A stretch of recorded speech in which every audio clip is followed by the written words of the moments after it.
Hey guys, did you hear? I'm signing back on to the Attorney Trilogy. So, we're in control of Miles Edgeworth since Phoenix is currently in the hospital. We got a new topic to talk to Iris about. Plus, we still need to blast through the Cyclops, but I just finished speaking with the head nun of Hana. Take your glasses off to get an itchy eye for 1 second, and all of a sudden you can't read. I just finished speaking with the head nun of Hazakura Temple. She testified very clearly as to what happened. She said she saw you stab Miss Elise Dunim with a sword. And one other thing. She said that when Maya Fey began her training at the Inner Temple, you were there as well. What? When I spoke with you last, you claimed that she never went to the Inner Temple. And yet, Sister Bikini says she met with you at the Inner Temple that very night. But I didn't go there! I didn't go to the Inner Temple last night! She's unwilling to tell me the whole truth. Wonder if I'll find the answers I'm looking for if I break those cycle locks.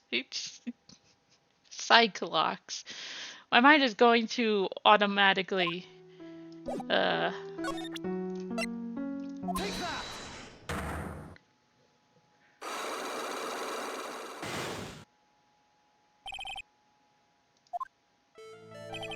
Since I've been handed this case, it's my duty to dig up all the answers. Understand? Yes, sir. The smallest flame can sometimes bathe a case in a whole new light. In my years in court, I've seen it happen over and over again. That's why I'm committed to searching until I have those answers. Now then, is it really true that you didn't go to the Inner Temple last night? Yes, I swear. I already told you that. Yes, you said you didn't go because you were frightened. That's right. If that's the case, then obvious question is, what were you so afraid of? Iris, I wonder, is this what frightened you so much that you couldn't even leave your own room?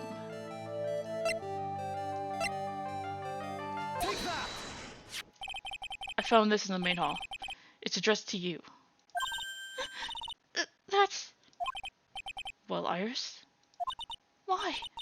Why are you glaring at me like that? You were scared of the blackmailer who wrote this to you, isn't that correct? Was it the evidence or the power of my glare that broke that lock? The evidence.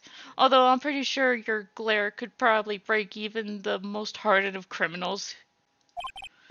Oh well, I don't suppose it matters either way. But, Mr. Edgeworth! Yes? I thought the letter was just someone playing a prank on me. A prank? Well, yes.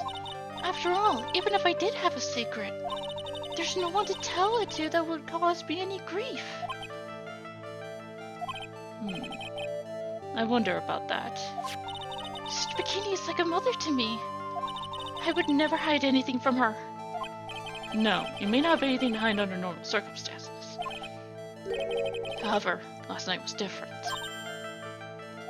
Unfortunately, I don't know the exact nature of your secret yet. However, whatever it is, there's one person you didn't want your secret told to. Phoenix. Phoenix Wright. You mean something to Wright, it seems. And I can tell he holds a special place in your heart as well. That's why you didn't want him, of all people, to know your deep, dark secret. Well, what do you have to say? I should have expected as much. Especially from a friend of his.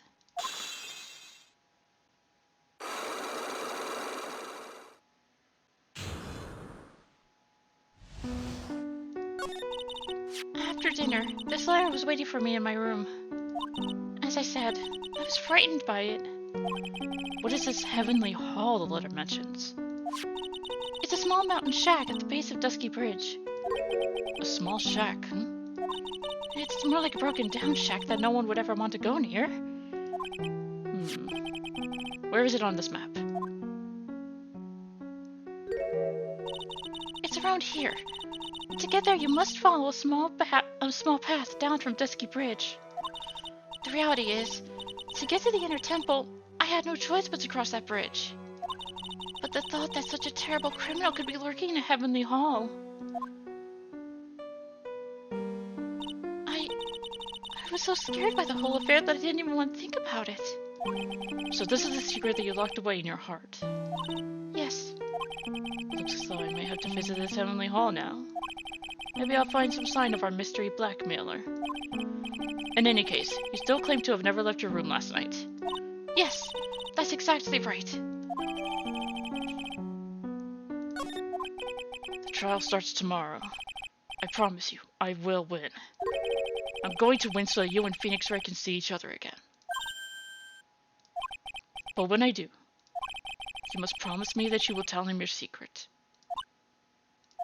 But it's pointless. Why would you say that? Because I may know who Phoenix Wright is. But he has no idea who I am. Really?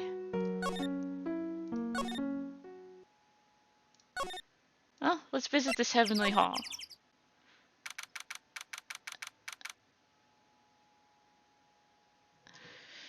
I think we know where Larry's been staying.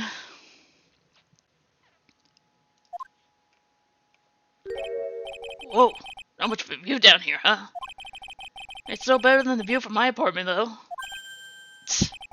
Someone's here. Hide yourself, detective. Why? Why does this always happen? Whenever I find a girl I like, they always run away. I fucking wonder why. I haven't chased one of them to Japan. Next is going to be prison, I guess. I'll steal that detective's wallet. That'll get me locked up for sure. Nah, I can't do that to someone who looks like he's down on his luck. But he's just talking to himself. Shh! Be quiet and listen. I knew it. I shouldn't have done that. I blew it again. Done that? What did he do, I wonder? Hey, you! About what you just said! I got an objection! Come shoo! Come shoo! Maybe not do that? Ooh, what the? Edgey! You dirty rat! Come shoo, you oaf! I'm sorry, sir. Before I knew it, I was shouting out an objection. And in a loud, commanding voice, too. I haven't pointed with my finger. Pointed with my pointer finger, actually. You've watched too many trials. I'm sorry. Okay, Larry, the jig is up. What have you got to say for yourself?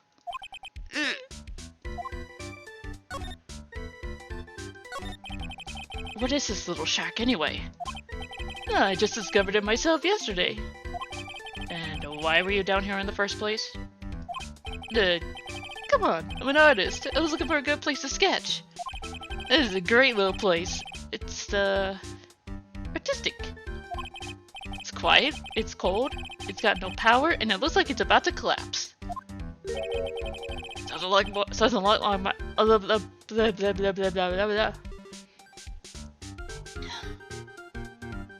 I can read. Sounds a lot like my apartment there, pal. One thing's for sure. No one is likely to show up and disturb you here. So, can I get you something to drink? Some hot water, maybe? He's getting all buddy-buddy on us, sir. Listen, Big Edgey. You've gotta do this. You've gotta save Iris. Why are you so sure she's innocent? Because she's cute? Watch your mouth! But anyway, I've made up my mind about it. I'm going to marry that girl.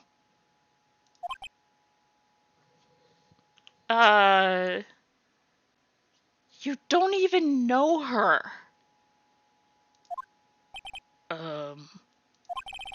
Mr. Edgeworth is pretending he didn't hear you, so I'm gonna ask for him. Have you already asked this girl to marry you?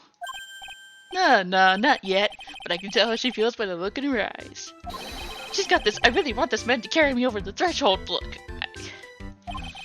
I'm sure Nick would be surprised. I'm sure he would. You never imagined I could marry such a beautiful girl like that. I don't think he imagined you would marry any girl. Something tells me he would be shocked indeed. That's why I didn't want to do anything dangerous. I mean, what am I gonna do if she gets hurt? What was this guy trying to say? He lost me about a mile back. If we really want to know the answer to that, we're going to have to drag him out onto the witness stand. Come to think of it, you still haven't answered my question. Where were you and what were you doing last night? Oh man, don't you have anything else to talk about? In terms of like actually talking, with the talk function without presenting anything, I have exhausted the other two options. That kind of attitude, you'll never be a ladies' man like me. Listen, Larry, I'm sure Edgey, without a shadow of a doubt, can get more bitches than you ever will. Because as far as I know, you still have 0. Okay, Joe! Those scary eyes! I got it! If you really want to know, last night, I saw something incredible.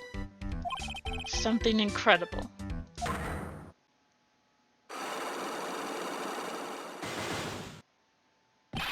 Yeah, but let's not talk about that now. Let's talk about the good old days. What do you say? Come on, I'll pour you a nice cup of hot water. Why hasn't he realized that I absolutely despise talking about the good old days? Especially with him. Okay.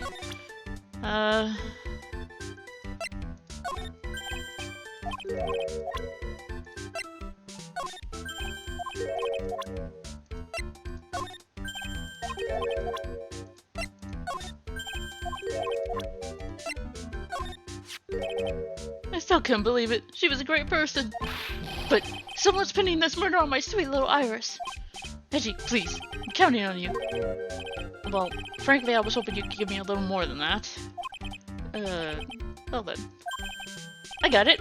I'll draw you a portrait. How about that? Since you're kind enough to offer. Alright.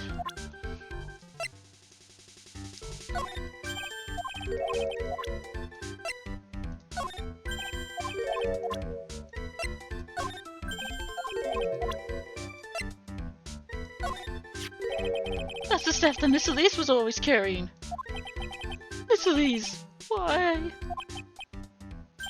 Huh? What is it, Larry? There's something missing from this stuff. There's something missing?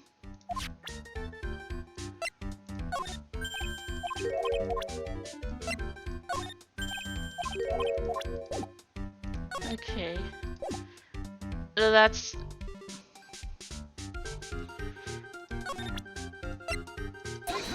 Alright.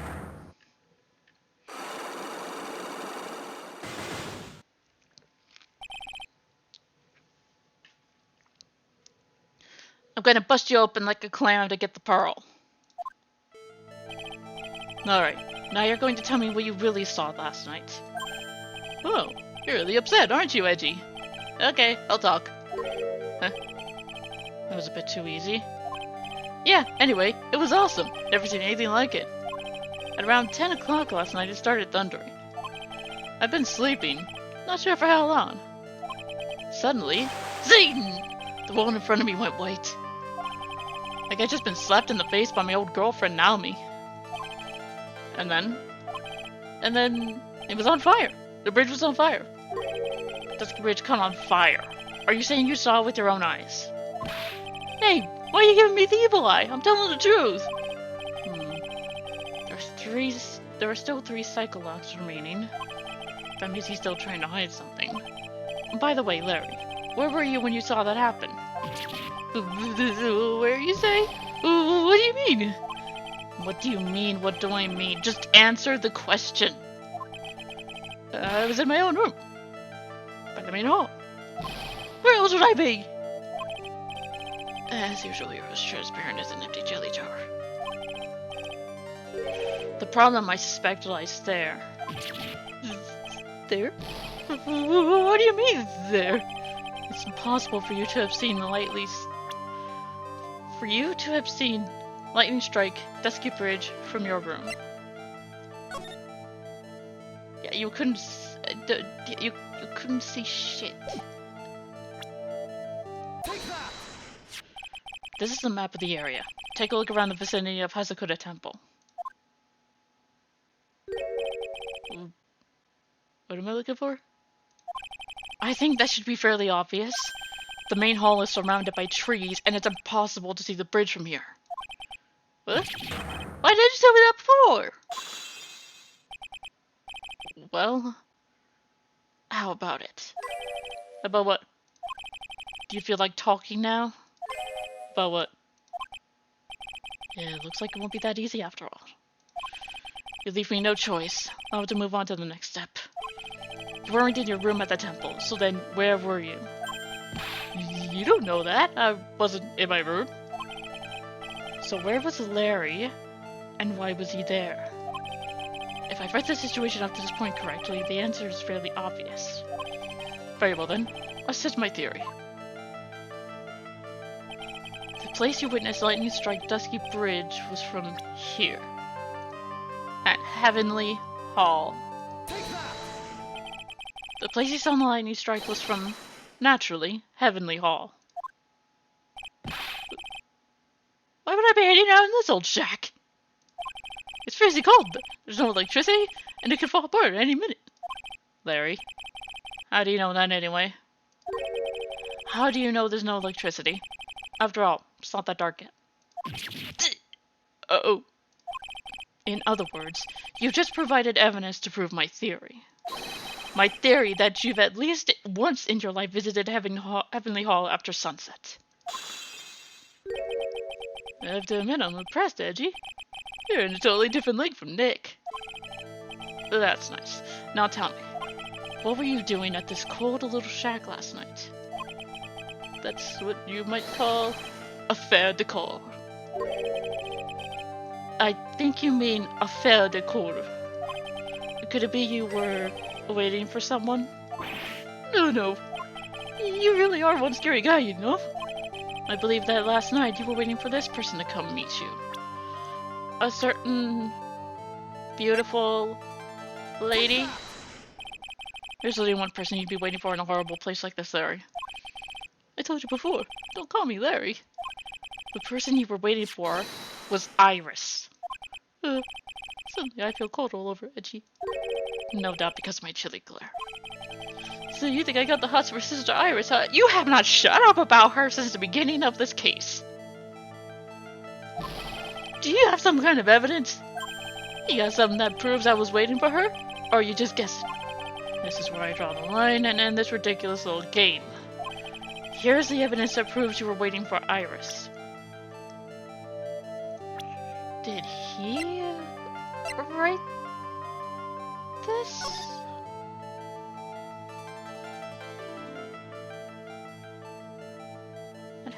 Yeah. You wrote up. Here's your evidence. What kind of fucking idiot are you? Actually, I'm talking to Larry here. I know what kind of idiot he is. You called her to the spot with a pathetic blackmail letter. Oh.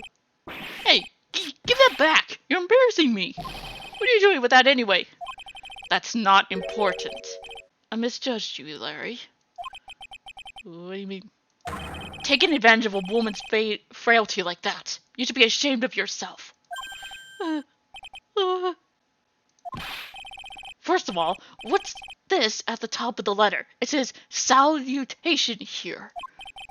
Well, that's what it said in that book, Letter Writing for Dummies. You're not supposed to actually write that. That's where you're supposed to write, Dear Iris. I'm so sorry!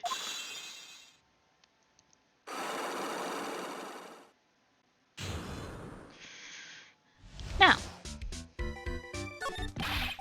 so you were here in Heavenly Hall last night, weren't you, Larry? And you saw the lightning hit Dusky Bridge, didn't you? Sorry, Edgey. Sorry doesn't cut it, you scumbag! Threatening a young lady like that! Wait, hold up. What now, pal? What are you talking about? What threatening stuff? I'll tell you what, you tried to scare Iris by threatening to expose our secret, pal. What do you mean threaten? When did I threaten her? Unless you want your secret to be exposed. That sure sounds like a threat to me, pal. Blackmail, in fact. Give me a break, it's a love letter. Haven't you ever been in love? What did you just say? My love for her burns so hotly it can melt all the snow on this mountain. Oh, then what is the secret you mention? Come on, Edgey. Don't you get it? I'm talking about the secret love between her and... Obviously, she wouldn't want an old lady bikini to know about it, right? About our hot and sour, bittersweet love affair. Alright, then why did you send a love letter in a business-like manila envelope? Give me a break, it's not my fault I didn't have any other envelopes. Yeesh. Then why were you so quick to apologize, pal? It's cause Edgey gave me that scary look of his. Edgey's about to kill him. Edgey's gonna kill him. What's wrong, Edgey? Why are you so quiet all of a sudden? That's it? That's what those huge locks were about? I don't understand why you were so defensive. Oh, I don't know either. I guess the thing is, you shouldn't expect too much from a guy like me. Truer words were never said, not in the way you mean, though. Hey, come on, don't let her get you down. But Mr. Edgeworth, this guy is still hiding something, I know it. Do you mean, Detective? Don't forget what this guy just said a minute ago. You really want to know? Last night, I saw something incredible. He's right. Larry. What? You're looking at me like a hungry dog that just found a bone. What was this something incredible you saw last night? You're going to tell me, Larry, one way or another. I already told you, didn't I? I saw lightning strike Dusky Bridge. Yes. And I believe it was the incredible sight you saw. But now that I think about it, something doesn't quite ring true. What does it? If that's all there is to your story, your heart wouldn't have had all those locks. Therefore, how is Larry not going? What locks? Are you okay, Edgey? Or even Gumshoe? Like, what locks?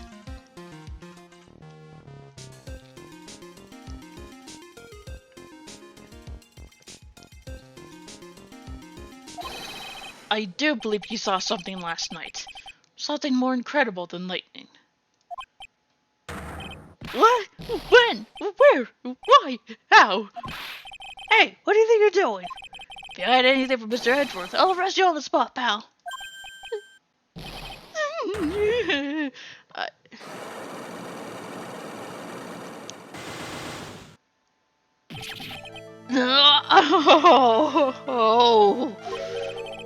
What's wrong, sir? Does this mean I have to do it all over again? Why are you glaring at me like I'm next to be hit by a bolt of lightning? If Edgey had his way, you would be. I've just about had it with this Harlequin. If I really want to drag the truth out of him, I'll just have to drag him to the witness stand.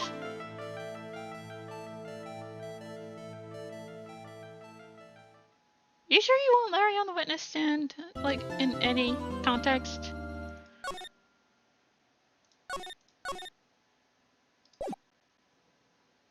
Apparently so.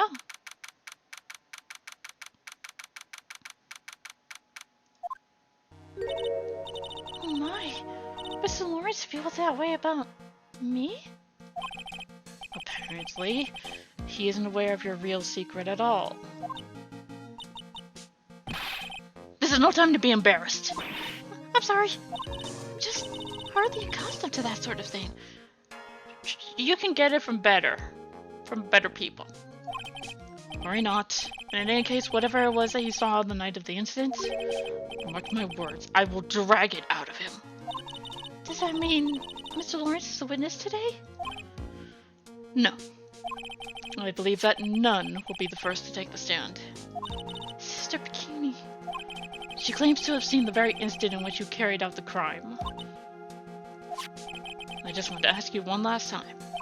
It really wasn't you who killed Mrs. Stonim, correct?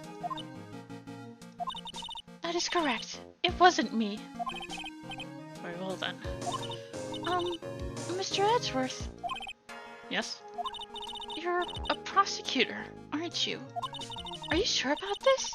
If your true identity is revealed... Don't worry. I've made the necessary arrangements. I see. Iris. It is a prosecutor's job to doubt people. But right now, I am a defense attorney. A defense attorney's job is to believe in people, and to believe until the bitter end. That's what my friend told me once. Mr. Edgeworth. I simply ask that you watch and decide for yourself. Whether or not I'm fit to do the task I've been entrusted. Very well, sir. I leave my defense in your capable hands. So, who are we fighting?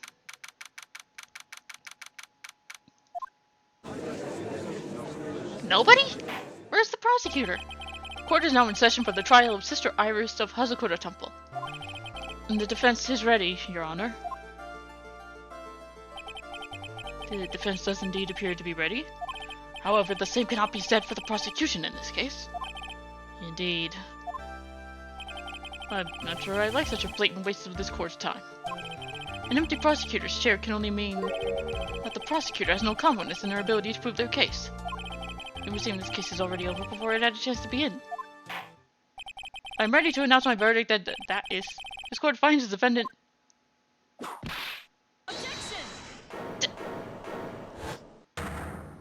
Fran?!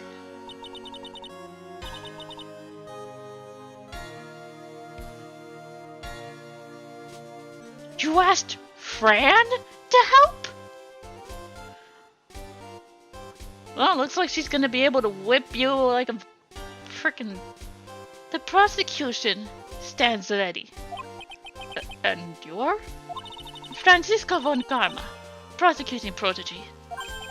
Von Karma, you say? Perchance, you wouldn't be of any relation to the legendary prosecutor Manfred von Karma. Legendary scene of the past. I am von Karma. That is all.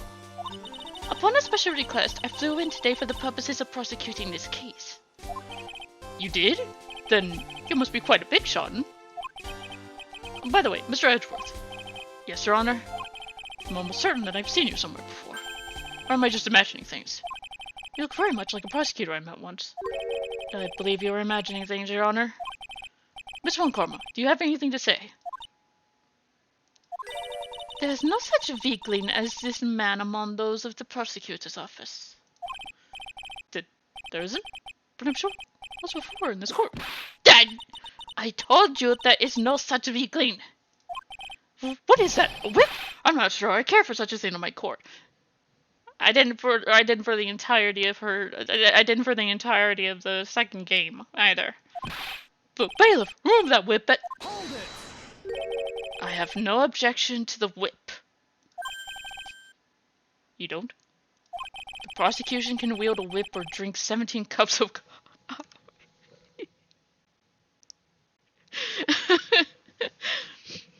So have you somehow been secretly watching with Godot?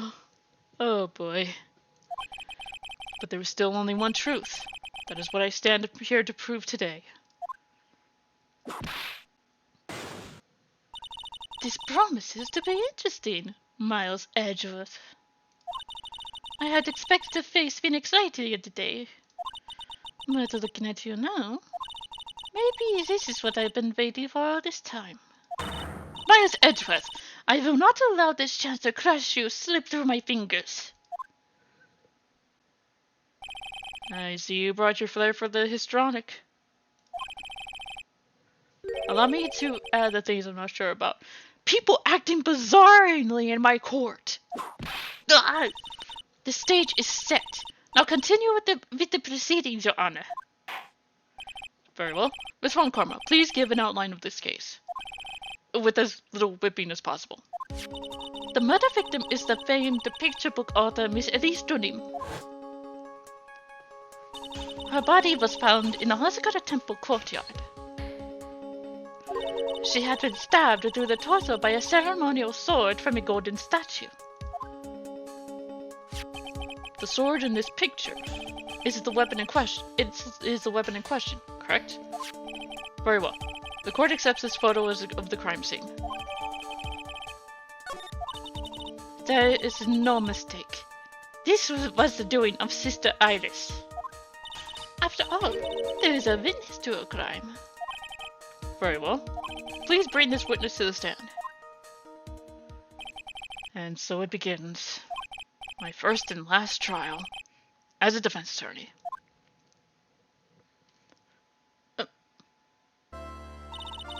Witness, state your name and occupation, please.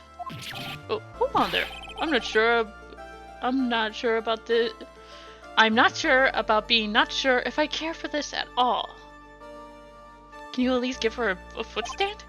Witness, please stand up nice and straight. If I recall correctly, there are a few milk crates in the defendant's lobby for our back pain plagued witnesses. Bailiff, fetch a crate for this poor lady, please.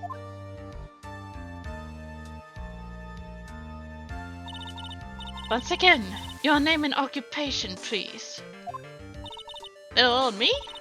Oh, I'm the head of Hasakura Temple on Eagle Mountain. My name is Bikini. You got it? Bikini. Nice to meet everyone. But you don't appear to be wearing a bikini right now. What? The courtroom is the garden of holy judgment. Those with lechery in their hearts should leave the sanctuary at once. You want me to leave? No need to get your bikinis in a twist. Let me tell ya, I'm a sight to behold in summer. In any case, witness, I hear that you saw the crime take place on the night in question. That's right. I can still hardly believe it myself, to be honest. There's no way dear little Iris could do anything like that. Let us hear what you have to say then. First, tell us about your own movements that night. I do not know how to do a Canadian accent.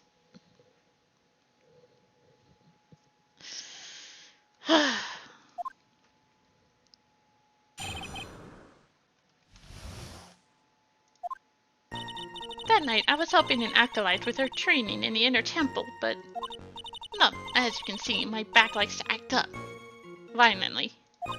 So, I left Iris to help the acolyte and returned to Hasakura Temple. There's no bath in the inner temple, you see, and I needed a long hot soak. It was after I had finished, just as I was heading back, that's when I saw it. So, what's the coincidence that you find yourself returning to Hasakura Temple? Yes, you can say that. If my back hadn't been in so much pain, I would have stayed at the inner temple. That sounds like a pretty important statement she just made. There is only one problem with this testimony that I can see. And you are not about to fall in at the first hurdle. Are you, Miles Edgeworth? Mr. Edgeworth, please begin your cross-examination.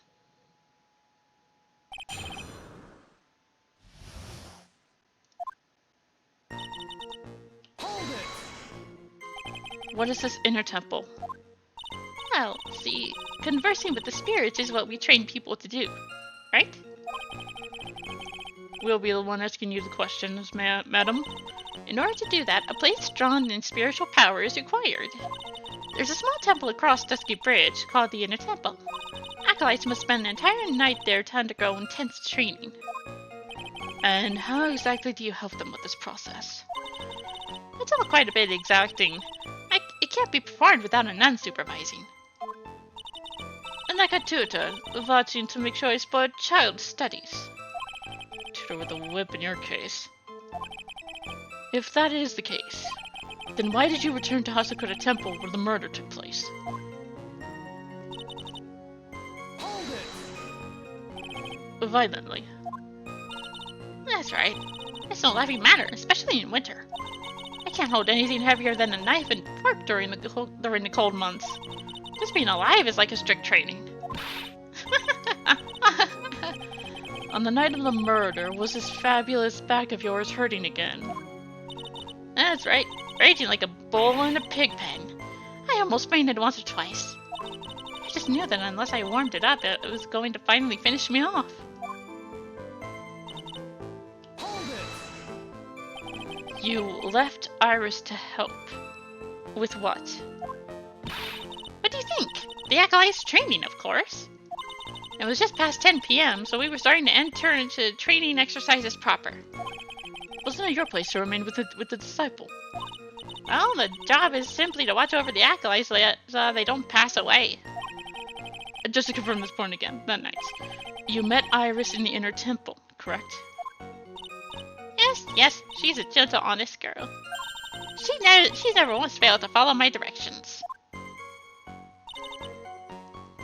Your directions were to ring the bell at 10.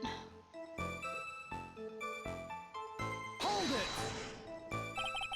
So you returned to Hasakura Temple in order to take a bath. My back is to blame for everything. It's a do or be done in kind of world after all.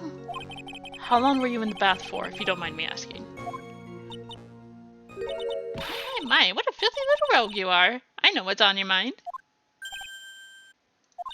I bet your next question is going to be, where exactly did you wash? Ah, this is why you have to watch the young ones. What are you going on about? Pathetic Miles Edgeworth? The low is a little low. Is there some sort of kick-me sign stuck to the defense's bench? Now you know how... Now you know how Phoenix feels. Anyway, I couldn't afford to be away from my post for too long, you understand, so... Hold it! The crime took place in the courtyard, correct? When you go from my room to the main hall, you have to take a winding hallway from which you can see the courtyard. That's right. In other words, it was pure coincidence that the witness saw the crime taking place before her eyes. There was no complicated setup in this case. That certainly seems to be true. There is indeed only one problem with this testimony. If I can clearly point out what it is, I can begin to quantify just how good this witness's memory and observation skills are. Okay.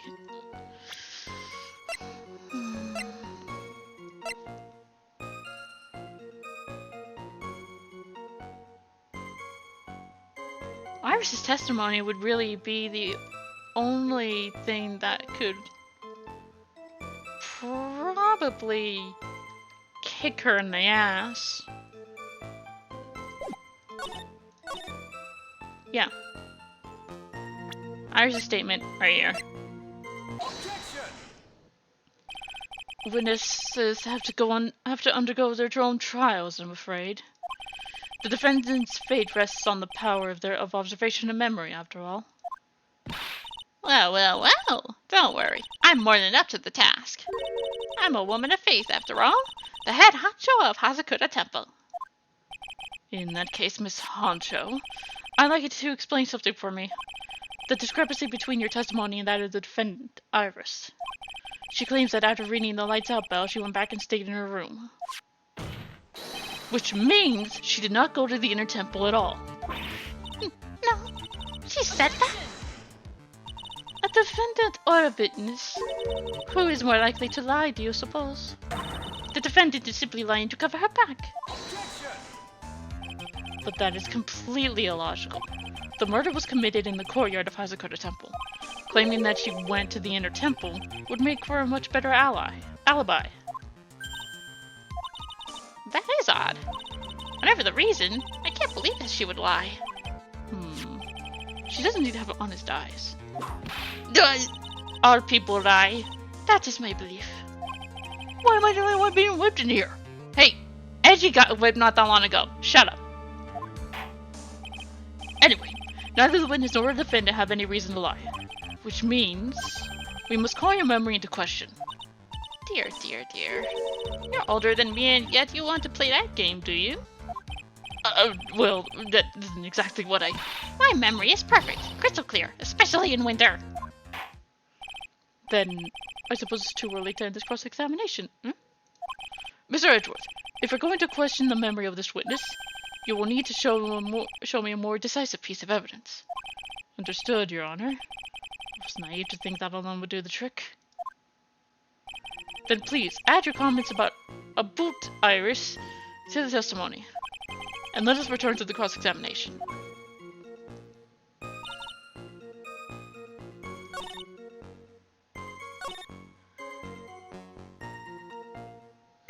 Okay.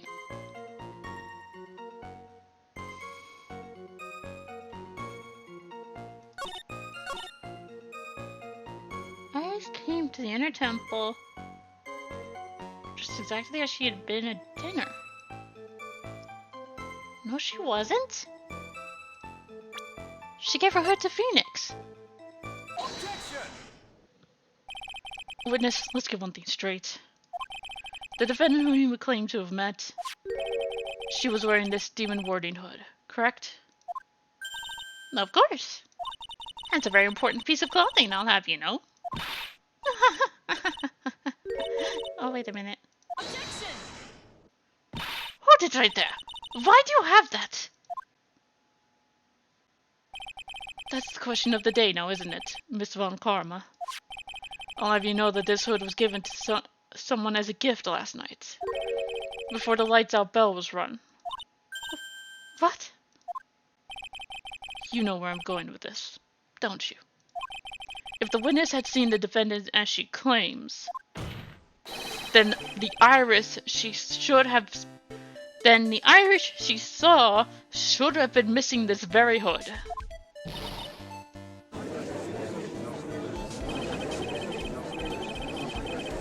It's not a bad feeling at all, exposing contradictions like this. And I understand that happy look on Wright's face every time he does it. Order! Order in the court! Witness, your blood! Sister! This hood. You have spare bands around the temple, don't you? Spares. Well, I do tend to make too many of them. I see. A stockpile. A surplus of hoods. H9 is only given one hood. This should be the only hood that Iris owned. Then this is quite strange. If there was a surplus of hoods, then she could have won one of those. There is no contradiction here. Sorry to break this to you, Miss Von Karma, but you won't get away that easily. Discrepancies such as this will sow seeds in any human heart. Seeds of doubt. Witness, while I don't wish to call your testimony into doubt, you must give every detail with precision. I'm not sure I'm comfortable going along with this. Sister, you shall continue with your testimony. Tell us what you saw after finishing your bath on your way back to the inner temple. No seeds of doubt are sprouting in the judge's heart. They just need a little more stimulation to bear fruit. Contradictory stimulation.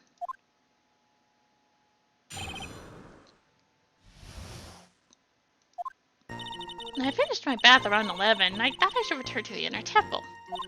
And as I was walking back, I heard a noise from the courtyard. I took a look and... Iris says, "Oh, Mr. Case!" With that sword, of all things. Mr. Case was staying in the corner room, which faces out into the courtyard. The stabbing I saw must have occurred after she was pushed out of her window.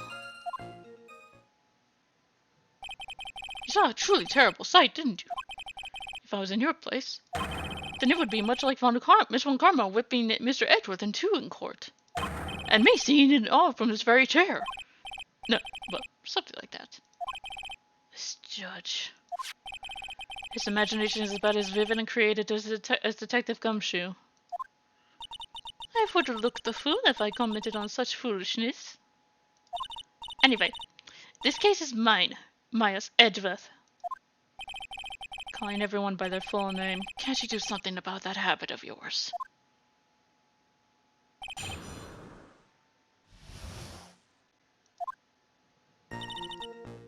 Hold it!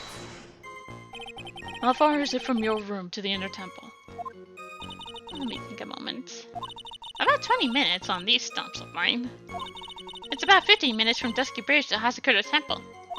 The inner temple is just beyond the bridge. Still, you never made it back that night, did you? That's right. I was heading along the walkway toward the main hall. Hold it! You say you heard a noise. Thump, just like that. That could only be the sound of the victim falling. It's very quiet in the temple, you know. You can even hear the snow falling from the branches. Thump, just like that. But then, couldn't this noise you heard have been snow falling to the ground? I never thought of that.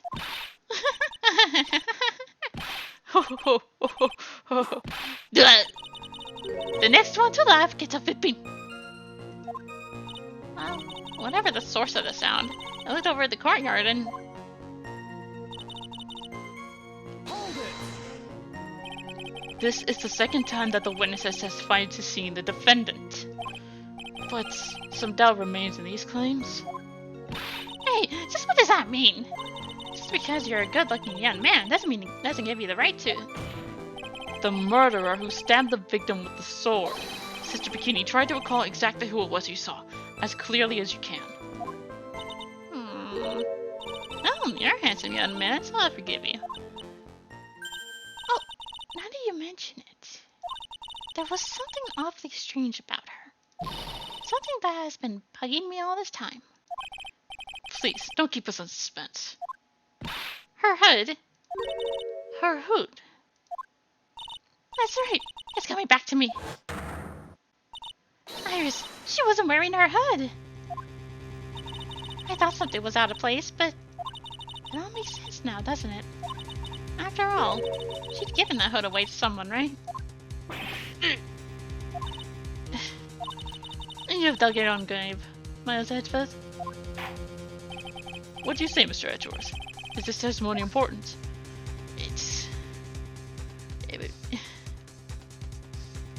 It might be?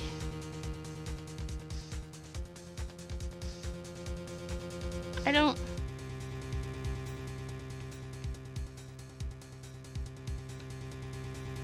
I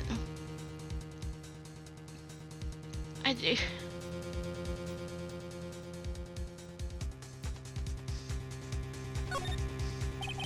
This may initially appeared for me as a disadvantage, but I can't see any other leads at the moment.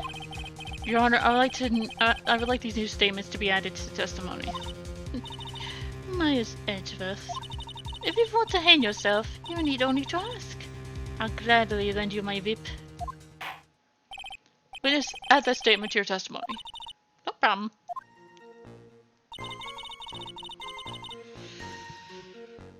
Oh my...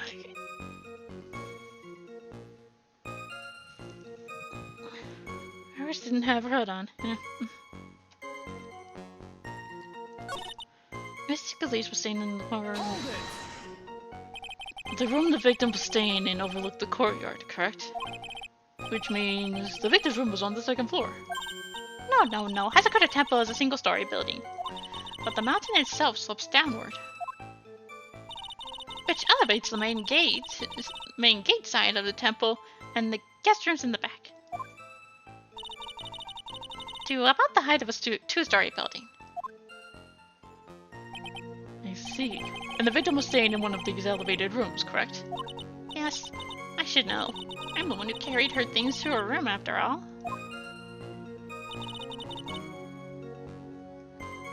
Hold it! What makes you so sure of all this?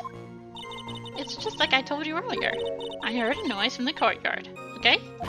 Thump, just like that. You You're one smart sister, I'll give you that. The autopsy report states that the victim's body was covered in bruises, indicating a fall from around 10 feet in height. It appears that the witness was not mistaken here. Yep, I'm more than just a pretty face, especially in winter. I'm a woman of faith after all. Hancho of Hasakura Temple. There's only 2 of them working here. What's wrong, Maya's Edgeworth? No Seppi, come back and work? Doesn't feel like she's lying. This is very powerful testimony, too. She claims to have seen the instant in which the defendant stabbed the victim. There are only 2 things I can believe in right now. My client Iris, and my own abilities as a defense attorney. For which I have none because I am a prosecutor. But I will certainly try my best. Let's see. Hang on. Hit the mic. She was stabbed before she fell.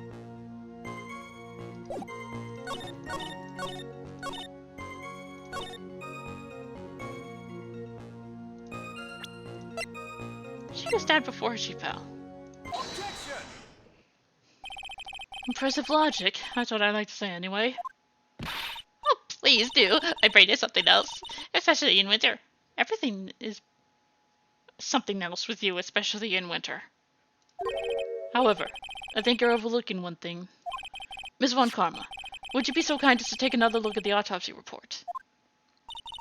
The autopsy report? The victim did fall from a height of 10 feet. However, this fall was after she was killed. That's right, it says after death right here. The scene the witness claims to have seen is contradictory. If the defendant stabbed and killed the victim there in the courtyard, how did the victim then go on to take a 10-foot fall? Order! The victim was killed and then fell. If that's the case, then the victim must have been killed in her room. Don't you agree? That is the logical conclusion? Yes, that's right. The victim must have been stabbed by the defendant in her own room. And she was then thrown out of her window down into the courtyard below. Objection! Were there any signs of a struggle in Miss Donim's room? She was stabbed with a sword. That would leave a blood stain, wouldn't you agree? Well, Miss Von Karma, was there any blood? No traces of blood were found in the victim's room. Your whip has just caused traces of blood to be found on my glorious playoff beard. However, if there was no blood in the room, then your claim that... I am sure there's no need for me to go over this, as I'm sure your honor is well aware of when... Ow! Hit the desk. Of when a stab wound produces the most blood. And it produces the most blood.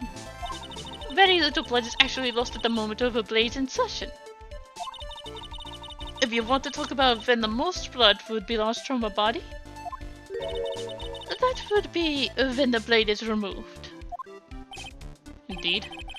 With the weapon still in place, it acts as like a lid on the wound. Not true. With the weapon still in the body, there wouldn't be much bleeding. A perfectly reasonable line of thinking. We have come to a conclusion then. The victim was thrown out of the window with the sword still in place. This removes all of the contradictions.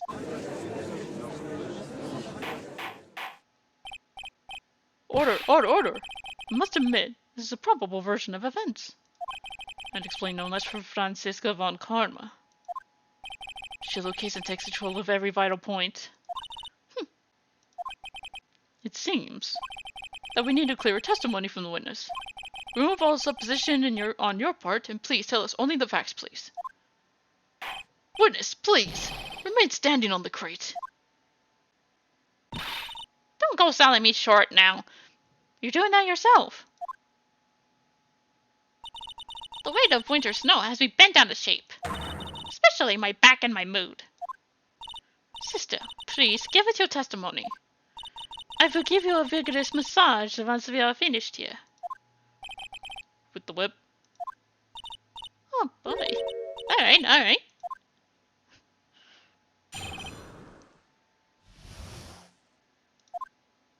When I looked across at the scene, the sword was already in place. Thinking about it now, I didn't actually see her stab Mysticles. I never seen so much blood before. That's when I fainted. You can't blame me, can you? And when I woke, Mystic Ami was stabbing Mysticles through the back.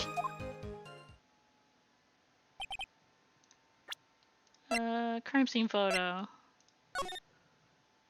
No, yeah, that's how she was found. Just wanted to make sure on that one. This all confirms Miss Von Karma's theory. Von Karma strive for nothing but perfection. Putting together such facts is nothing for me. You should know that, Miles Edgeworth.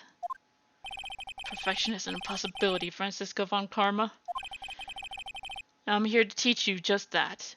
If Phoenix didn't already beat it into your head with the entirety of the second game.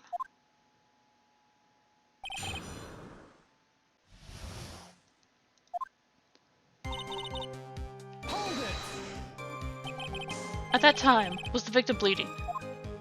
Well, I was very shocked to be seeing all this, of course. So I'm not entirely sure. But I don't think I saw any blood. Not then. I am sure that you didn't. The weapon was acting as a plug in the wound. In any case, let's be clear on one very important point. Did you actually see the instant in which the victim was stabbed?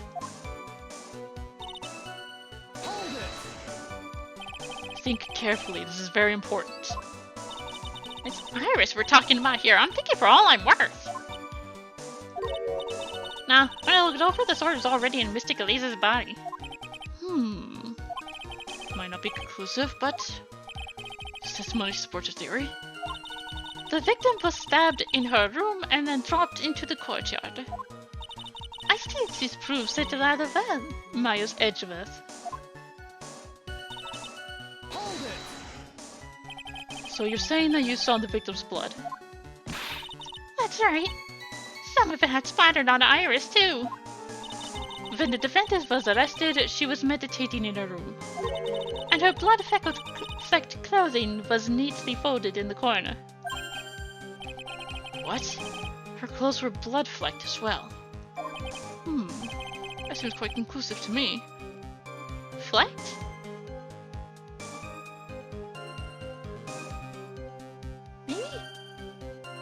Maybe? What should I do? Press this point further? Yes, always. Going back to your previous statement. You said that you saw little bleeding when the victim was stabbed. But now, you say you saw the victim bleeding? Well, I say that what I saw is what I saw. What did you see? Maybe I didn't see the poor woman get stabbed. But I saw the girl pull the sword out of her, plain as day. Pulling the sword out? Well, it wasn't exactly pulling. It was more like it came out. Witness, you will add this statement to your testimony. Oh. Was that important? More important than you can imagine. I saw the instant in which the blade plunged into the hilt. Plunged into the hilt.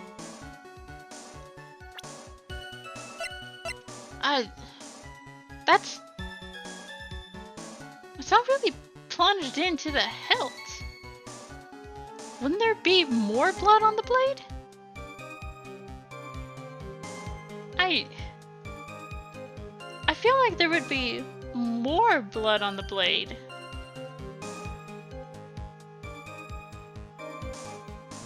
Objection! Sister Bikini, you're a reliable witness. At least, I'd like to think so. But there are too many contradictions here. What do you mean? You make it sound as though I'm a liar. But you're a handsome young man, so I'll forgive you. What contradictions are you talking about? In the scene the witness claims to have seen, the weapon was thrust up to its hilt into the victim. Furthermore, the killer withdrew the weapon smoothly from the body. However, both of these are complete impossibilities. What do you mean? Please. I was starting to mix both his voice and bikinis. Explain yourself. To start with, do you think it would be possible to stab someone to the hilt with this? No matter how I look at the defendant, she doesn't appear strong enough for that. Objection! Does it appear? What a meaningless dribble. I too may appear to be weak and frail, but I can crush men under my heel and make them weep, should I choose so. Should I so choose. The objection stands. I worked a little back there, I must admit. That isn't the only issue here. If this sword was truly stabbed into the body up to the hilt, well, just look at the branches on it. It certainly wouldn't come out, so couldn't mount it.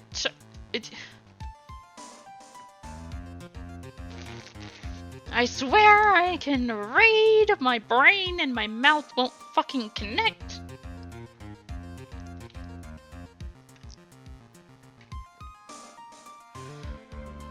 Well, just look at all the branches on it. It certainly wouldn't come out smoothly.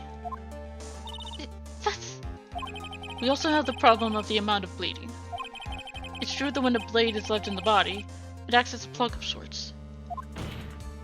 However, when the weapon is shaped like this, it's an entirely different story. The wound would be too large for the blade to completely stop the bleeding. Objection! That's nothing more than conjecture. In reality, the victim was stabbed with the shichito. Even a weapon of this nature may still sometimes slide out smoothly, and may still sometimes stop the blood loss. Objection! I'm not finished. There's still one more conclusive contradiction. You've still got more? This one is simple. If this sword really was thrust in all the way to the hilt, why is there only blood on the tip of it? If this witness is telling you the truth, then there should be more blood along the entire length of the sword.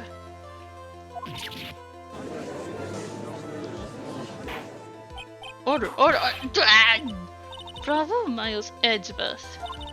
Raising this many contradictions from a single piece of evidence.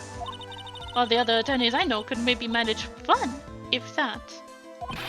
But what does this all mean?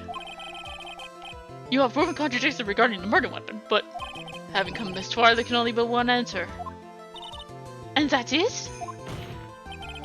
The weapon used to kill the victim was not the Shichito. What? A foolish idea born from the foolish mind of a foolhardy foolish fools. I did not miss saying all these fool stuff. Let's examine this again. What was it that made us think the sword was a murder weapon? Well, it's because Mystic Ami was holding it. Exactly. However, if you reflect on this, that's the only basis we have to assume such a thing. The impression left by the scene was just too strong. That is what influenced us. It influenced us to believe that the Shichito was the murder weapon. Order! So maybe the Shichito was not the murder weapon. Even if that is the case, it changes nothing, Miles Edgeworth. The sister here saw everything. She saw the defendant stab the victim with a sword-like object. That's true. Your response, Mr. Edgeworth. If that is so, I would like the prosecution to answer the obvious question it raises. The obvious question? Yes, namely, where did the real murder weapon disappear to?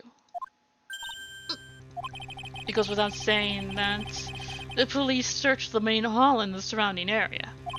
Perhaps the prosecution can enlighten us as to if a sword-like object was found. Answer the question, Miss Von Karma. No evidence of that kind was found. Another mystery to throw into the pile. A trial without a murder weapon is a tricky beast. Excuse me. Can I say something? I just remembered something, actually. What is it, sister? I was just thinking, it's possible that just maybe what actually happened was it was just over there. What exactly are you going on about here? The murder weapon, I mean. Maybe. I think I might know where the sword was disposed of. You what? Well then. I think we need to hear testimony from you one more time, sister. Impossible. What else? What else could this old woman have seen?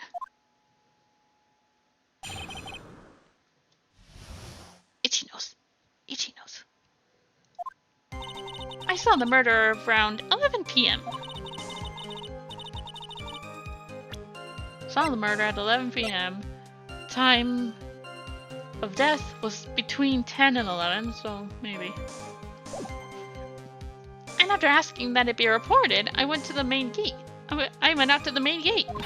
And there, I saw tracks. Tracks that indicated the snowmobile had been used. It takes 15 minutes to walk the Dusky Bridge, but less than 5 using one of those. Maybe they threw the weapon into the Eagle River and came back while I was knocked out? Iris could have done that. She can drive a snowmobile after all.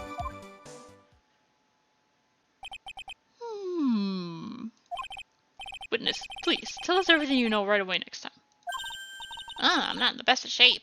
But with my back and my age, you know. Quite. There were indeed snowmobile tracks in front of the main gate. Here's a photograph.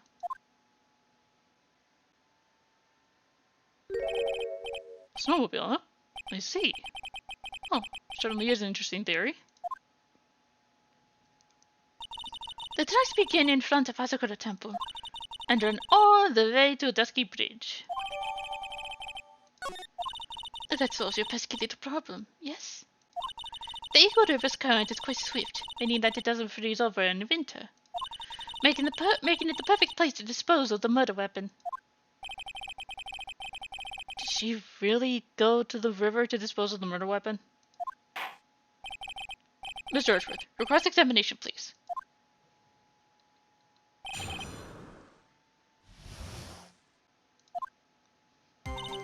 Hold it! You're sure about the time?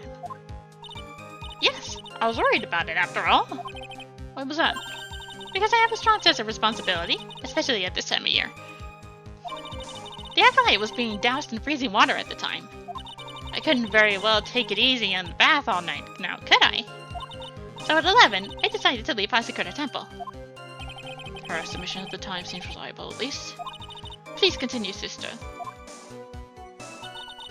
Hold it! You asked Phoenix Wright to report the crime, correct? Right, the one who trampled me. It seems she's the type not to hold a grudge. There isn't a phone in the main hall, so I sent him to the bridge.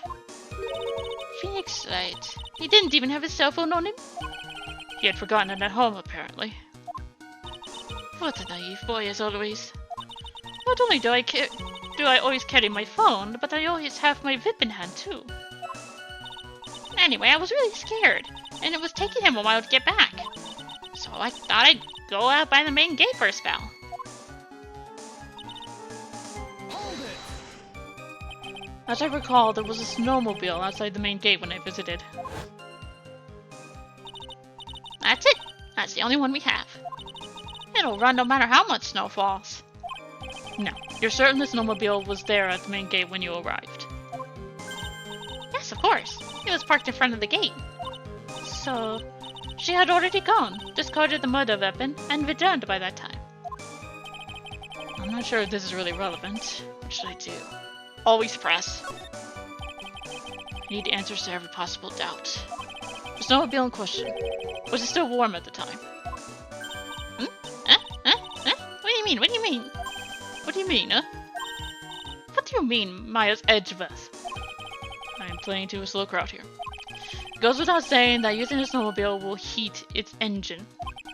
If it was still warm, then it means it was recently used. Ah, I see. I never thought of that. That's right. I overlooked that too. Of course you did. Then answer the question, please, witness. don't have to go around touching hot engines. However, now that you mention it, there wasn't any snow on it. Snow? Yeah, for some reason only the snowmobile wasn't covered in snow. There wasn't any snow on it? Curses. It seems highly likely if the killer did use a snowmobile then. Eh? How long does it take to get to Dusky Bridge by snowmobile? Hold it. In that case, why didn't you use it yourself? You could have spared yourself some walking. There's a reason for that. Have you got a moment for me to explain? I think that's why the question was asked in the first place. It was about a month ago. I was driving my beloved little snowmobile, happy as can be. I touched some water and was heading back when I went and crashed into a tree. The tree and my back both went crunch. Just like that. Crunch. Crunch. I haven't been able to find the courage to write anything since then. Anyway, the killer must have used it. Hold it. Refresh your memory. How long were you knocked out for? Like I said, somewhere between 10 to 20 minutes.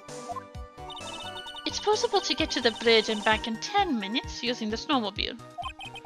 I have to concede that is more than enough time. Is that all you wish to concede, Miles Edgeworth?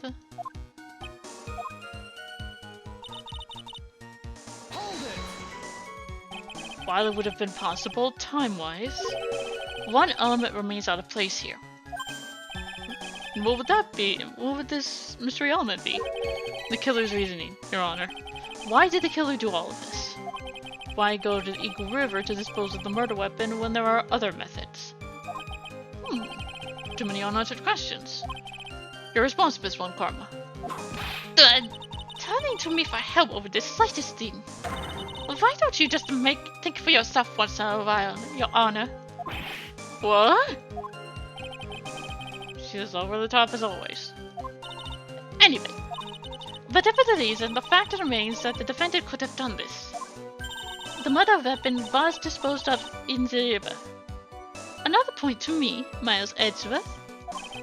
On the mystery to feed the fire. Is there any reason to go and throw away the murder weapon? Luckily, there's surely a problem with this testimony.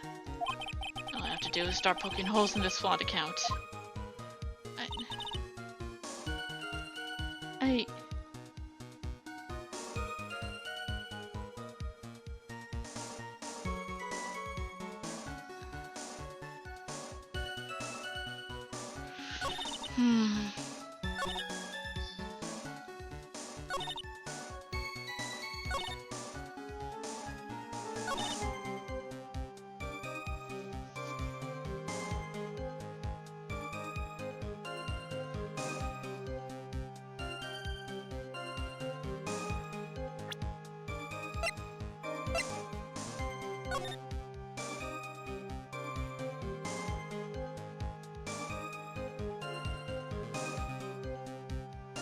Hang on. There's no tracks coming back. Objection. I admit this photograph proves something. It proves that the snowmobile was used on the night of the murder. You finally accepted the inevitable, it seems, Miles Edgeworth. However, if what the witness says is true, then why is there only one set of tracks? What do you mean? Iris left Hazakura Temple, threw the weapon into the river, and then returned. If this was the case, then naturally there should be two sets of tracks in the snow. Those from heading out to the bridge, and those from coming back. Ah, you're right. You're forgetting one thing, Miles Edgeworth. On the night of the murder, it was snowing. The tracks leading to the bridge were erased by the snowfall. This removes your precious contradiction now, doesn't it? I see. While she was at the river, the snow stopped, leaving just the return tracks in the snow. What do you have to say now, Miles Edgeworth? Is there a flaw in her theory? idea that the snowfall covered one set of tracks. Let's see. Where's the Nonus Iris' testimony? The weather report.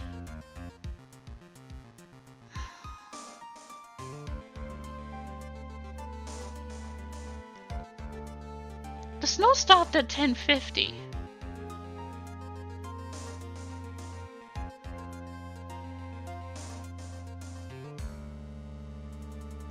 Yeah, the snow started at 10:50. If the time that she saw was 11 p.m., which was actually no, 10:45 was when Dusky Bridge was hit.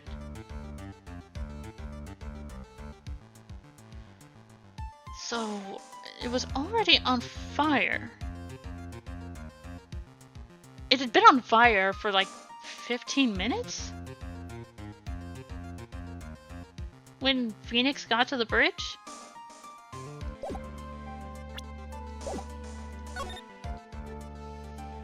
The tracks to the river were covered by snow. What a nice theory. However, Miss Von Karma, that is impossible. Would you care to explain? Why there is a rude index finger currently pointed in my general direction? No need. The evidence will do all the talking for me. On the night of the murder, the killer went to and returned from Dusky Bridge in order to dispose of the murder weapon. The outgoing tracks were erased by snow. Or so claims Miss Von Karma. Mr. Edgeworth, present your evidence to the contrary. Evidence that the outgoing tracks were not covered by snow. Witness, please tell us again what time it was you witnessed the crime.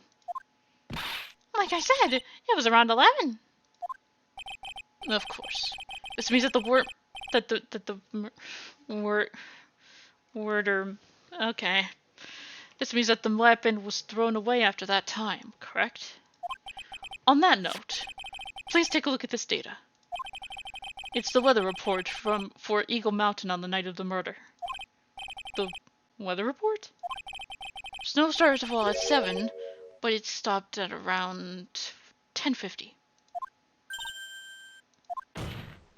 Therefore, when the sister witnessed the crime at 11 p.m., the snow had already stopped falling. It's impossible for any tracks made up after that time to have been covered up.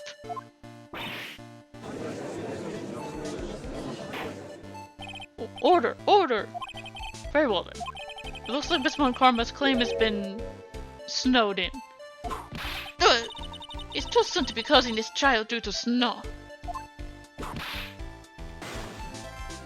Miles Edgeworth, how pathetic of you to rely on the weather of all things. Answer me this then. When is a weather report ever correct? No, you've got it all wrong. This isn't a forecast, this is actual data. Forecast data, all the weather reports have some inaccuracies. It may have still been snowing in the vicinity well past 11 p.m. It's true, we cannot be totally sure. What? How did she pull that off? And it stopped snowing at Hazakura Temple when the murder took place. You need to provide conclusive evidence of this. You've come this far. There's no turning back. Very well. I too cannot allow any doubt to remain concerning this testimony. You can't back down, can you? Such a perfectionist, Mr. Miles Edgeworth. Very well then. Mr. Edgeworth. Where is your evidence that the snow had already stopped when the victim was killed? Is it a crime photo? Yeah, if it was still snowing, at least it'd be covered in it.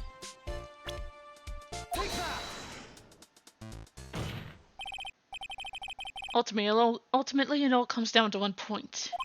That being, whether or not it was snowing in that courtyard when the victim was stabbed.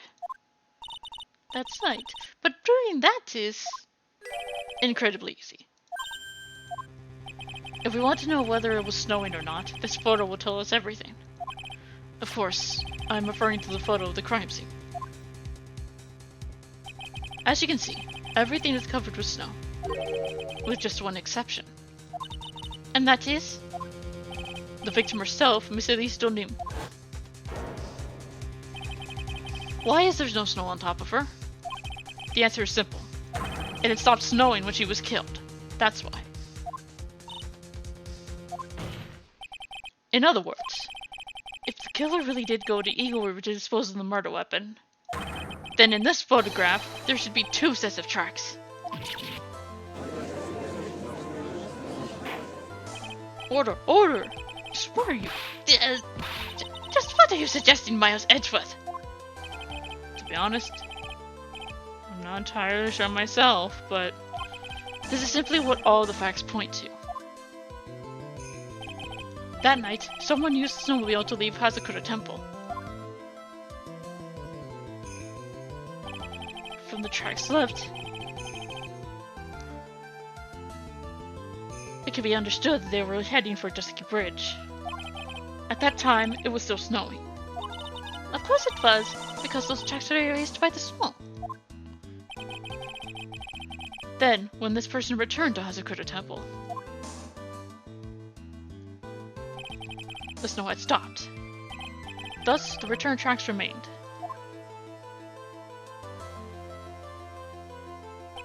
Can I say something? Oh, this all sounds a bit fishy to me. What does, sister? There's only one key for the snowmobile. Furthermore, on the night in question, we know that the defendant had it. The key was found in her room after the murder. Which could only mean that night, Iris used the snowmobile to go to the inner temple. But Iris said that she never went there. I should probably press on this point some more when I get the chance. The snowmobile can't move across the suspension bridge. So she must have left it on the Hazakura side of the bridge and crossed on foot. That sounds right. But what's odd is, when I left Iris and returned to the Hazakura Temple,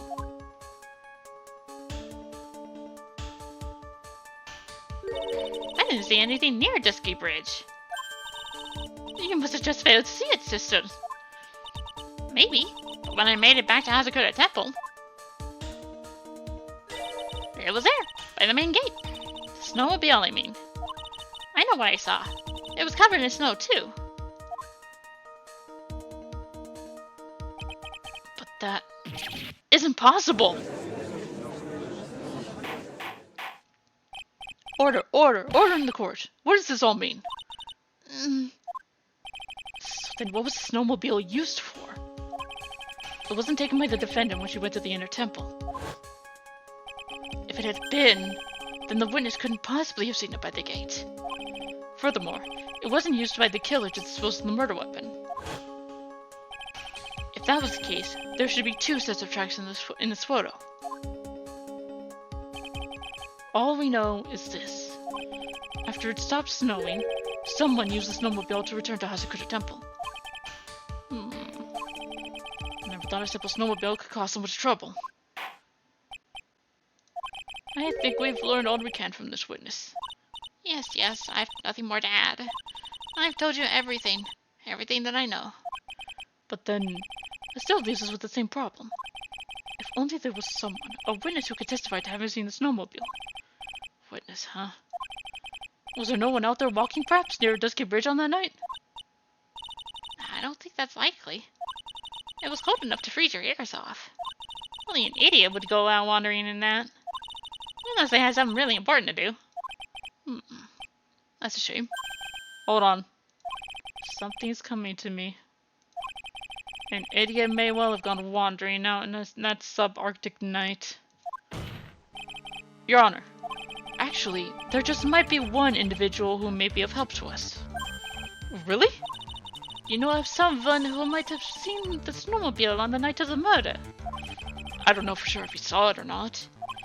But there are 2 things about him that do come to mind. Which are, first, that he saw something incredible on the night of the murder. And the second being... This is interval that I'm thinking of wandering outside on that cold night. In other words, he is our kind of idiot. Mr. Edgeworth, who is this idiot you're talking about? One, Larry, Butts. This guy must be the product of Jean-Luc did.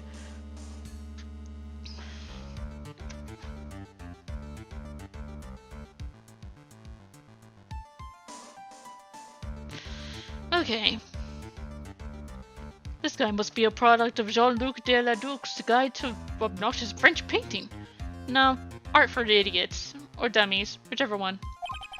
This is Larry Butts, a disciple of the victim Elise Dunim. Her student. Interesting. And why was he wandering about outside on the night of the murder? That's...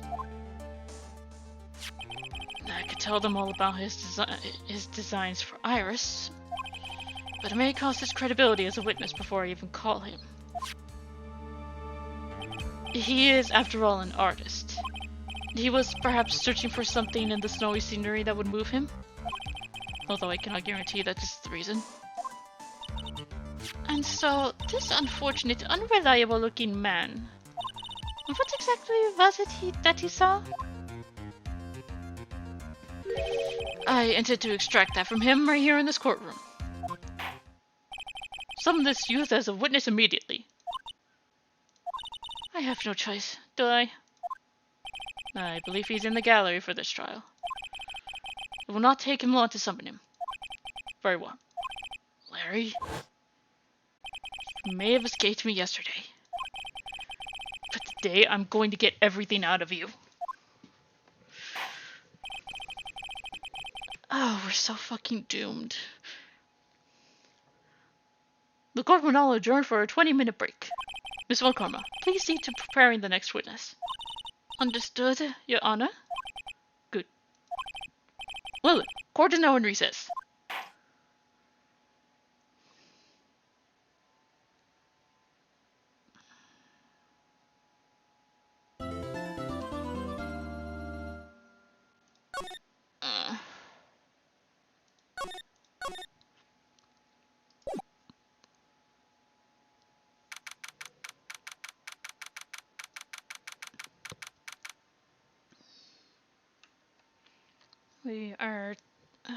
We're so doomed.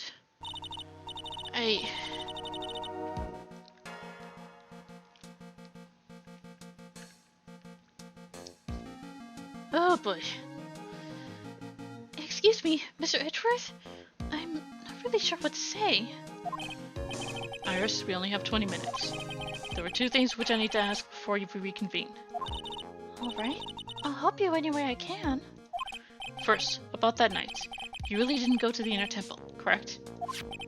The last witness claims to have met and talked with you in the training hall. Either you or Sister Bikini is lying. Mr. Edgeworth, it's just as I said yesterday. Until the incident occurred, I was in my own room in Hazakura Temple. Very well. The second thing then. That night, the temple snowmobile was used in between the time Sister Bikini returned to the main hall and when she bore witness to the murder. Sometime between 10:30 and 11 p.m. that night. Were you the one who used the snowmobile? There's only one key for the snowmobile. The only person who could have used it was me. So it was you. But why? What made you go out to Dusky Bridge? I'm sorry, Mr. Edgeworth.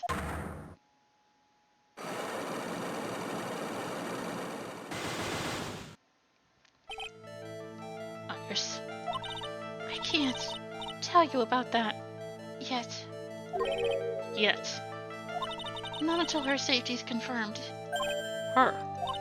The safety of the Acolyte. The Acolyte? She must be talking about Maya. Yeah, because Maya's still trapped over in there. Hopefully she hasn't just been under that for the entire time. Iris, look me in the eye and tell me the truth. Did you kill Elise Dodim? No matter who or what may come, I could never take a life. As I thought. No cycle locks. Very well. It's my job to get to the truth. You'll discover this for yourself soon enough.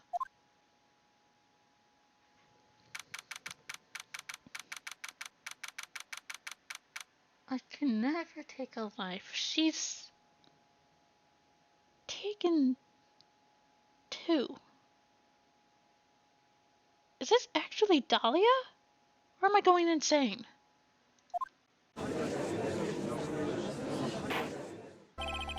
Court will now reconvene. Useful Karma. Where's the witness? During the break, a man was detained for suspicious behavior in the gallery. Suspicious behavior. He was sketching something. Very intensely. Dahlia asked what the witness was sketching when he was detained.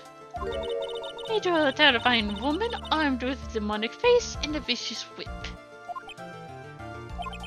I can only presume his intention was to capture.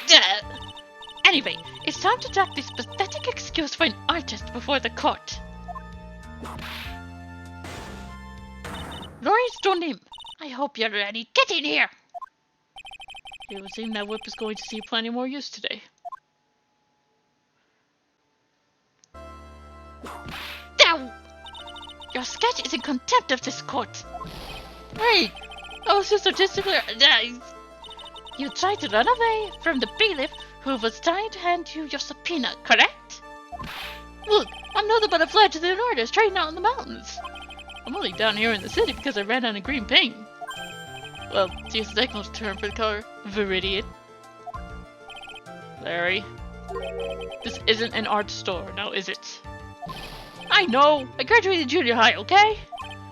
Look, art is all about working in the fields, isn't it? Working in the fields. I presume you wanted to say field work, I hope. That's it. Thanks, buddy. It's kind of sad that I was able to understand his mangled train wreck of a sentence. I just happened to stop in here and found a wonderful new model.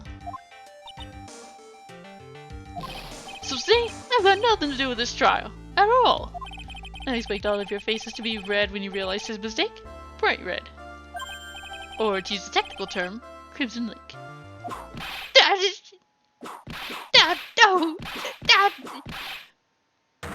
Stop your pathetic blabbering and testify like a man!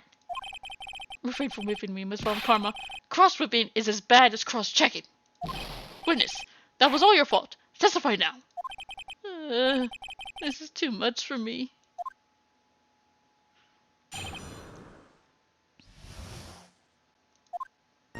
I was at that lodge out in the mountains, looking up at the stars that night. I walked to the bridge a number of times, but I didn't see his snowmobile. I didn't see anyone at that bridge that night either. The girl I was waiting for didn't show up. My teacher died on me. I'm all alone now. Aren't I edgy?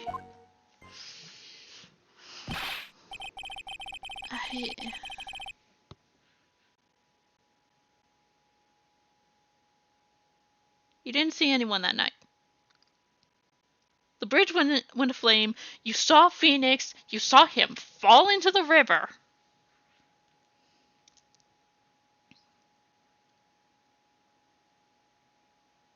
You saw somebody. It just wasn't your precious little flower. Witness, please refrain from talking directly to the lawyers during your testimony. I'm just a nobody. Nothing but a small worthless man, aren't I? And why wasn't I asked for my name and occupation or anything else? Mr. Edgeworth, this man seems to have quite a severe inferiority complex. He's recently been the cause of numerous incidents. I think he's finally realized for himself just how much of a nuisance he has been to other people. Yeah, that's right. I'm behind everything. Every case. Watch out, okay? Just touching me will make you eternally unhappy. Well then, I'll just proceed with the cross-examination. With no touching, thank you. We could delve into other details at a later time.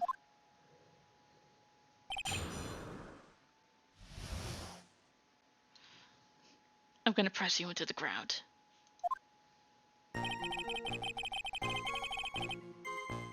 Hold it!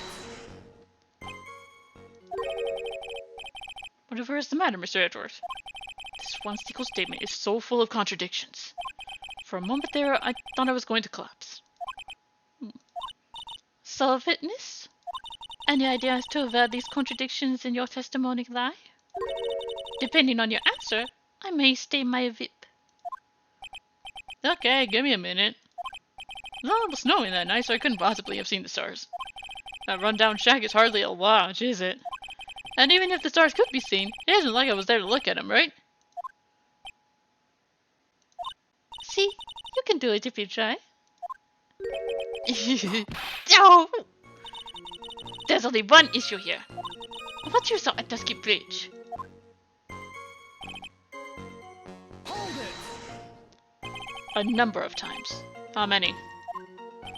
Maybe 5 times? Went out once every 20 minutes? Which means... you spent almost 2 hours at Heavenly the Hall that night? You bet! Real love is about waiting with your heart in your hands. Love, you say? It was this man's intention to summon the defendant to the small shack. Using this blackmail letter. Blackmail? No, it was simply a product of overflowing you happy puffy loosey-goosey excuse for a whimpering, whining wuss of a witness. So, what did you see? I hope for your sake you saw a snowmobile. You huffy puffy loosey-goosey excuse for a whimpering, whining wuss of a witness, eh? Well, you see... we can call those names, doesn't seem to bother him at all. He's probably been called worse. Hold it! Larry, you really didn't see it. Hey, no need to hit your desk, I can hear you. I didn't see it. I didn't see a snowmobile. Larry, say snowmobile for me, please. Snowmobile. If you truly have nothing to hide, then why are you stammering like you just flew over a cuckoo's nest? Just shut up! What's this? I don't know. Don't ask me. It seems I'll need to start from a more obvious contradiction. I'm going to strike the blow that will finally get him to spill the beans. Hold it! You didn't meet anyone.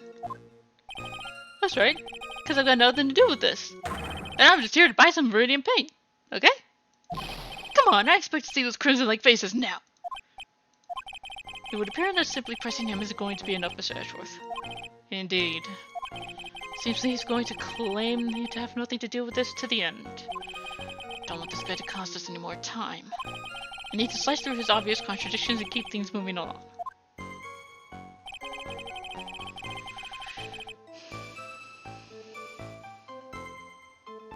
You were the one that called Edgeworth saying Phoenix was in trouble. You.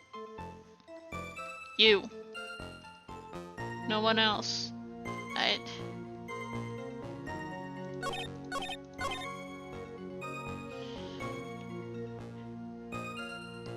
If Fran doesn't kill him, I'm going to. I swear to God. Objection! Larry Butts. I can understand why you might want to throw your old life away. You're pretty pathetic and you cause all sorts of trouble. Sorry. But, having realized just how much of a nuisance you've been, that could be considered a step in the right direction. Edgey, are you trying to console me? It certainly doesn't sound that way to me. However, I cannot forgive you for simply turning away from the incidents you create. You're totally pinning this on me. Now then, let us talk about the night of the murder. Sister Bikini, after seeing the murder take place, asked Phoenix Wright to report it. Thus, he headed for the public phone by the bridge. There, he happened across a certain nefarious individual. You, Larry Butts. That's right, me in the flesh. Listen carefully, witness. It doesn't matter if you change your name. So long as you remain pretty pathetic, you will continue to cause these incidents. That reality will not change. But what do you want me to do then? Larry, what you need to change is your inner self. But for now, what you saw that night, testifying truthfully about this one issue is all I need from you. Edgey, I think I've finally woken up. Well, I guess I could still be sleeping. But anyway, I'll do it. I'll testify. Well, I'm not sure this will go especially well. I'll ask again then, witness. What did you see on the night of the murder?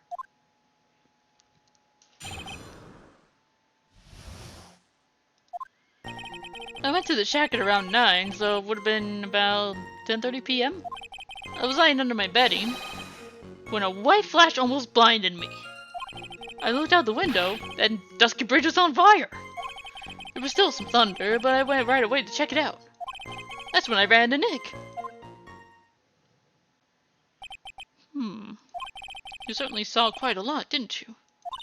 So, what happened to the bridge after it caught fire? It was like me after a 3-day stint chasing a girl. It totally burnt out. Like, almost totally gone.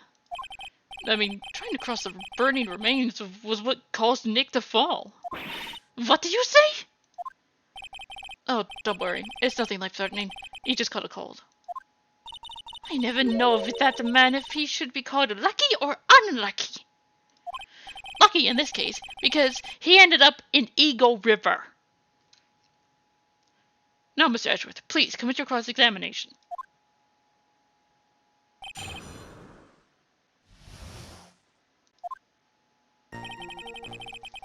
Okay. Hold it!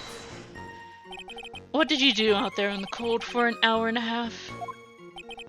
Well, if you really must know, I was busy being excited, I guess. Excited? Dare I even ask? I set the meeting time as 10 p.m., right? But I couldn't wait, and I thought she might come early, too. Well, it appears she didn't come at all in the end. Because they never arranged to meet in the first place, did they? Shut up! Don't go picking my fond memories apart! Anyway, I was getting a little worried. I thought maybe Iris had lost her way. So every 20 minutes or so, I went out to the bridge. But I didn't see anything particularly suspicious. I didn't have anything else to do, so I went back to the shack to wait for her. Hold it! This light was, of course, lightning. Like, kapow! Like, slap from Naomi, honestly. A big bada boom. Are they to like that? That's more like a punch from Miranda. Witness, did you actually see the lightning hit the bridge? Well, I was a bit startled by the flash of light, so... Hold it! Seeing that, what did you do? What do you think? I was burning up as well, from the fire in my heart. And that's the why you went to take a look at the bridge. Well, to be honest, it was freezing cold, so at first I thought, forget it, I'm not leaving my covers. But it had pretty much stopped snowing, so I don't know, I changed my mind. I'm not sure I care for the forget it attitude you had at first, witness. I almost called him a waitress. I almost called him waitress.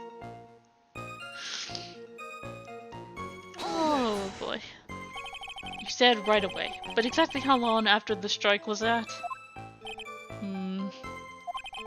Lightning fell, then the bridge caught on fire. Maybe around 5 minutes? I mean, I suddenly thought, gotta go check this out. How far is this small shack Eevee from the bridge? Hold on. Oh, it pretty much stopped snowing. I guess about a 5-minute walk. And how did Dusky Bridge look when you got there? Like I recovered a piece of my childhood? I mean, not even the bonfires kids make during school camping trips can compare. Should I press them for a little more info? Why didn't you call anyone? Larry, let me ask you one thing. What is it, Edgey? What's with a serious face? Why didn't you call anyone? What do you mean?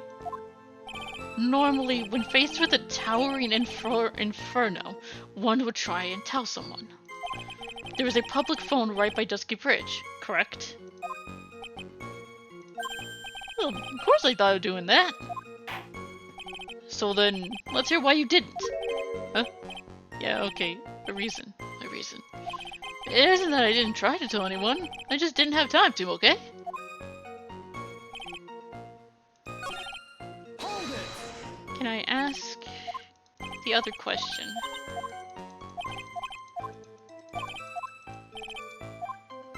Why did you go to the bridge? So you suddenly thought to check out the bridge. Does this mean that you initially had no intention of doing so? Well, yeah, I guess it does. It was really cold. Didn't really want to go out there. If that's the case, why did you change your mind? I would like to hear your reasoning. In which case, please give us testimony to that effect, witness. My reasoning? Okay, reasoning is it? Hold it! So you decided to go and see what was happening. That's right! We're talking about a massive suspension bridge burning to high heaven! That's not something you see every day. Real specul... Like, really special? Can we really trust a witness who is unable to pronounce spectacle? Life seems to love hitting this poor witness below the belt. Well, my motto is hit life back as hard as I can. I'd give you a few hits too if you'd like. With my whip. Told me about the burning bridge yesterday. But there's still something that doesn't quite fit. It looks like... And despite his change of heart, Larry still isn't telling us the whole truth. Shocker, isn't it? Eevee.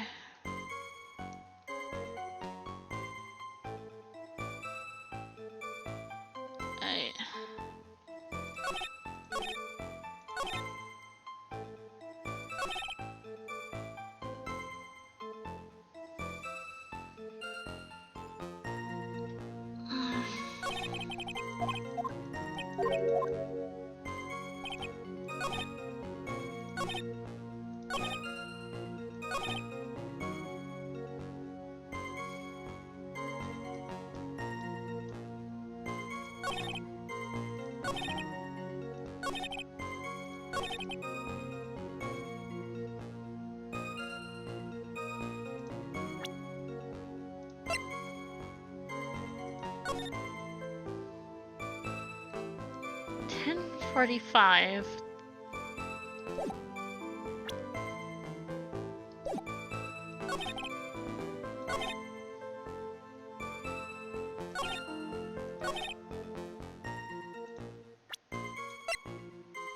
Objection!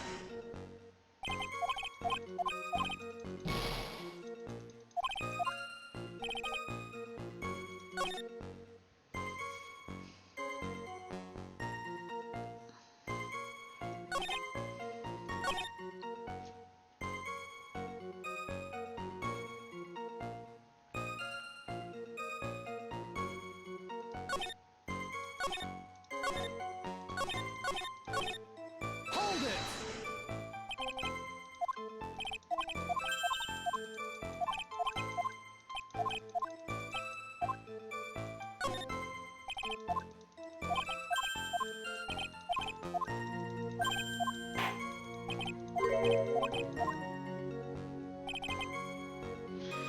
Weird. He changed up his testimony. Depending on the question. I mean, I've had them add things, but not...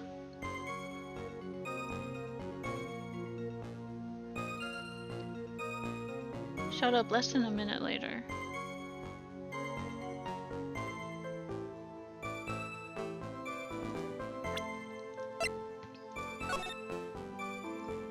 $10.45.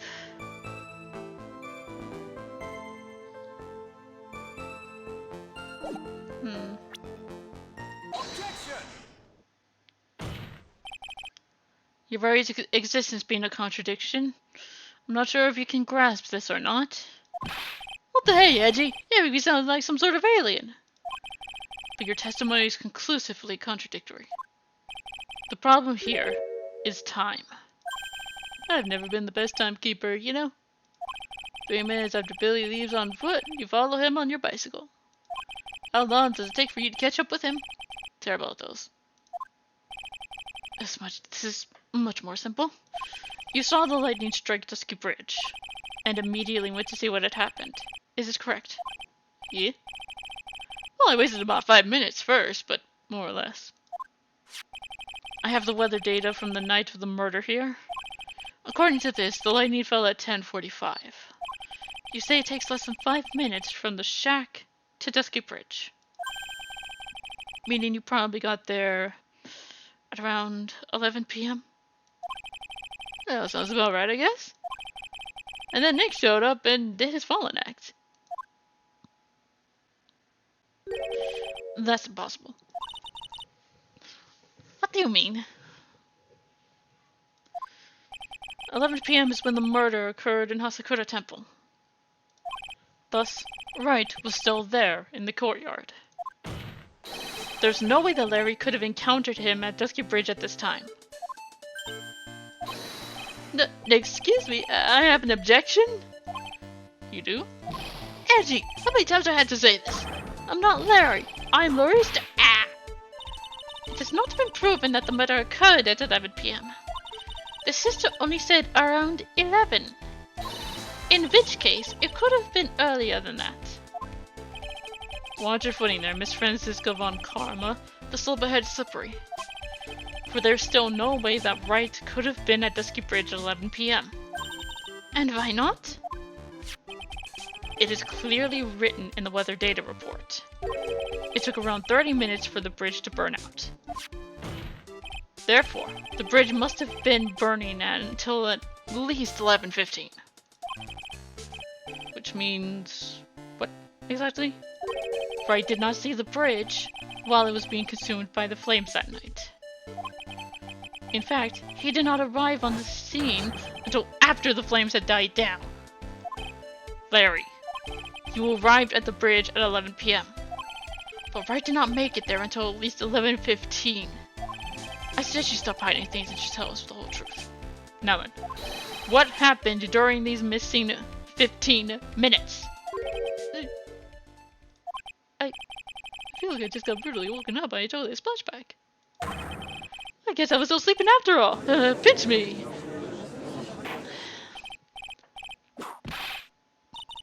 So there was a missing 15 minutes prior to meeting Phoenix Wright. I hardly see that as much of a problem. Yeah, not much of a problem at all. Fran, please, don't encourage him. Really? The bridge is burning before your eyes, and there is a phone right next to it. Why then did you not report the accident? Yes, witness, why didn't you? Were you there simply to watch the bridge burn? And therein lies the problem. For even after the bridge had burnt out, he was still there.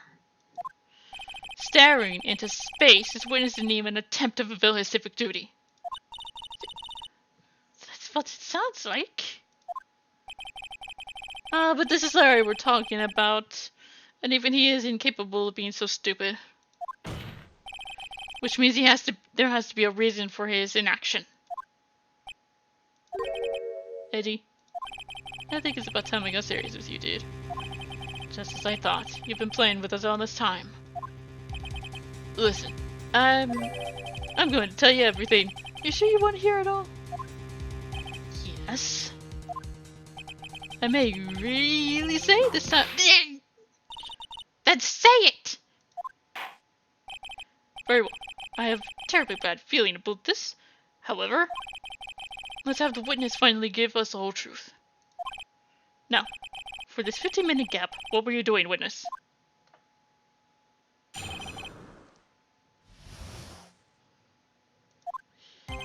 I'm a done him. I'm an artist. What do you think I was doing?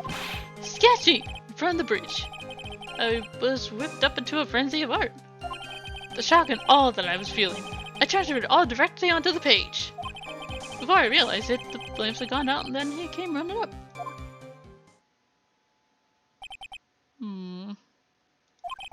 I suppose artists can be strange folk. That's right! I'm willing to sacrifice everything in order to draw the perfect sketch. Including the truth from the sound of it. Mr. Edgeworth, has this removed the last of your doubts? Not at all, Your Honor. One very large doubt remains. And what would that be? It's a surprisingly believable story, especially considering the source. So why did he think he needs to hide it from us until now? I intend to drag the reason out of him. You'll regret this, Edgey.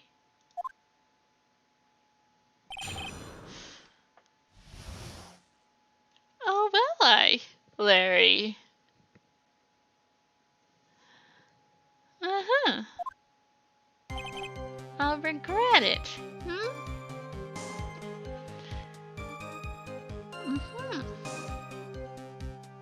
Well, unfortunately, we're gonna have to wait until the next episode for this last cross-examination. Hopefully, last cross-examination with Larry.